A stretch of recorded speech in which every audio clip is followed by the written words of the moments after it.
పిచ్చిగా ప్రాక్టీస్ చేయాలి. అడుగుడు రావట్లేదు, ప్రాక్టీస్ చేయి. మళ్ళీ అడుగు, ప్రాక్టీస్. మళ్ళీ అడుగు, ప్రాక్టీస్. దాని తర్వాత టీం నిలబడతలేదు, ప్రాక్టీస్ చేయి, వర్క్ చేయి. ఈ ఇంపార్టెంట్ దీనికి ఒక మంచి 2 ఎగ్జాంపుల్ చూసినా నేను. అదే అంటున్న వీడియోలో విన్నాను.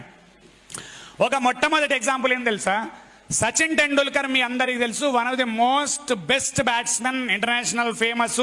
బౌలర్లకు చుక్కలు చూయించిన బ్యాట్స్మెన్. కొందరికైతే కలలల్లో వచ్చిండు. షేన్ వార్నర్కి అయితే రాత్రి కలలలో వచ్చి కొడుతున్నట్టు అనిపించిందట. అంత ఖతర్నాకుడు సచిన్ టెండూల్కర్. కానీ సచిన్ టెండూల్కర్ అంత పవర్ఫుల్ అవ్వడానికి కారణం ఏం తెలుసా? ఏంటిది? గట్టిగా ఇప్పుడు